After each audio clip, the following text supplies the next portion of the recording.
Hello, it's Jeff, the Rain Man Braddock, here to alert you to our latest patch that went live yesterday for Battlefield 5, a game by DICE, which is exactly 14 days or 2 weeks from our previous patch, so we are keeping the every other week cadence we promised to you all. Firestorm first released March 25th, which was 11 days ago, and obviously this patch is to fix some of the things that were wrong in the mode that, even though it took an extra 4 months to make, still had obvious glaring issues that even people that don't have the brain capacity that I do could figure out.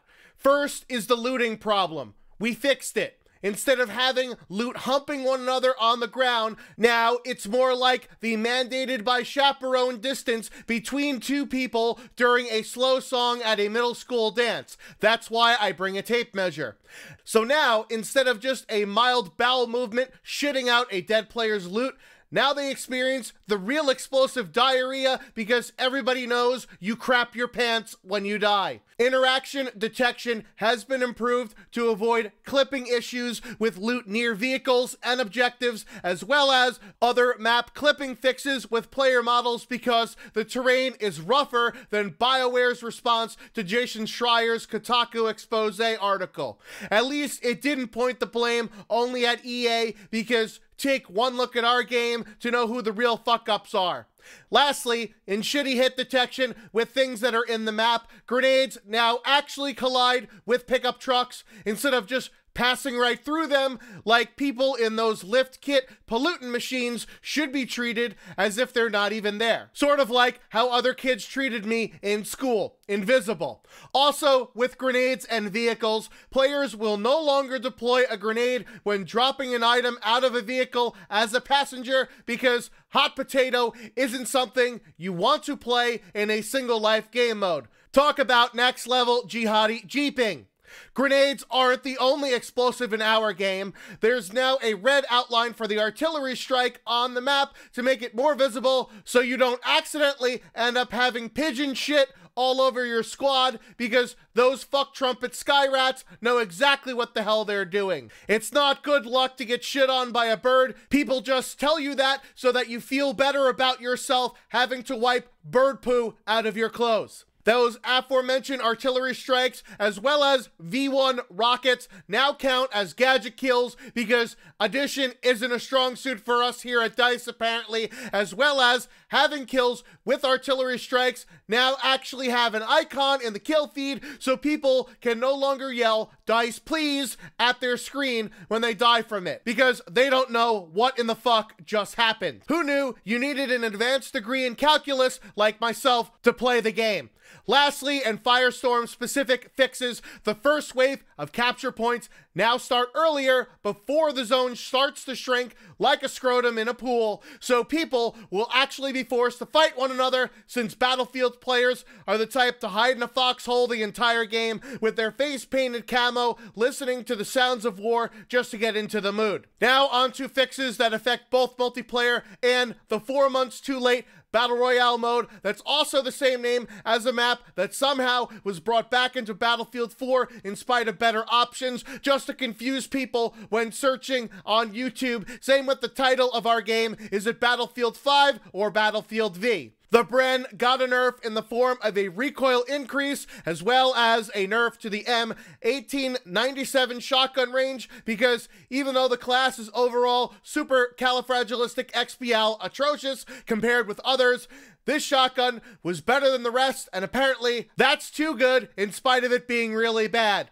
Kind of like an oxymoron. Also, in weapon tweaks, the SMGs and ARs will have less recoil for short bursts, but if you're one of those spray and pray window lickers, now your recoil is much harder to control, so be sure to update your spreadsheets like the one that I have, because mathematicians and not weapon experts designed this game. We have a practice range, not that anybody noticed, because it's been useless for 5 months now, since you're not actually allowed to use specialized weapons and vehicles, so that you can get used to the exact setup that you'll be using in the game instead of a default generic one. But don't worry, it will now actually spawn in vehicles when you restart it, so you can practice your driving in a game about shooting. Boins are the derisively named Battlefield premium currency that translates into real-world money. We added them with this update for you to give us money for digital goods. A blog post on EA's website details the types of items you're able to obtain using Boins, which include cosmetic-only items, along with complete elite sets that are basically soldier sets on steroids with their own voiceover lines, animations in a game that already has way too fucking many animations, and a palette swap melee weapon for people that like to flail around wildly in a game with guns. The point of Battlefield is to shoot things, not stab things. The first two elite sets we learned are Seamus and Ernst, which were actually shown during the Chapter 2 reveal trailer, but here we are in Chapter 3, and they're still MIA like the heat, as details aren't even nailed down at the time of announcement, a recurring theme with DICE in Battlefield 5. There's also time savers available to be purchased, which are similar to the shortcuts in past Battlefield games, but this time, instead of instantly unlocking things, they're just XP boosts so you can level your ranks faster, of which there is still a level 50 ceiling that has been the max since launch, because this is an arbitrary number anyways. So what's the point in making it a new arbitrary number? Since gun specializations make your weapons better, this isn't a cosmetic only type of purchase, because it impacts the gameplay experience, which is kind of like a pay-to-win scenario. Wait, what?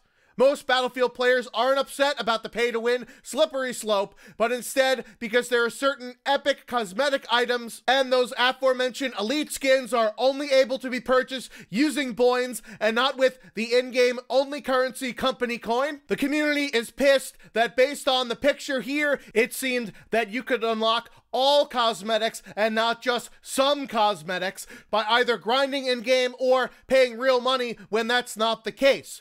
This is what happens when you assume. You make an ass out of you and me, just the way the word is spelt. Even in our other game that even we developers at DICE forgot about with Star Wars Battlefront 2, every single cosmetic item can be obtained using either in-game currency or real Skrilla. Why is it different than Battlefield 5? Of course, it's a way to make up for the 4.5 months that this game did not have a way to give us even more money along the way, in spite of the fact that consumers got a completely unfinished and still coming soon trademark product.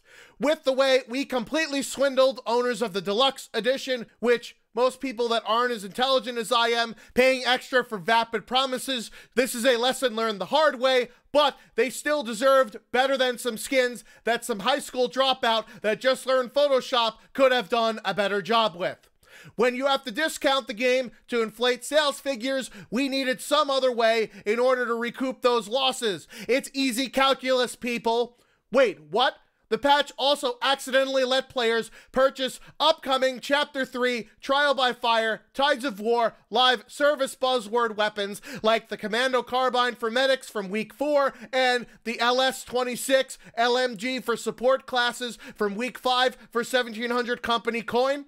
We've got to hotfix this out of the game immediately, even though it highlights that we aren't as greedy as some other FPS games by locking weapons behind a grind or paywall, and you could purchase real-life equivalents for less money than in-game equivalents, because we need to give players a carrot to dangle, since our game alone isn't rewarding enough to keep people playing it.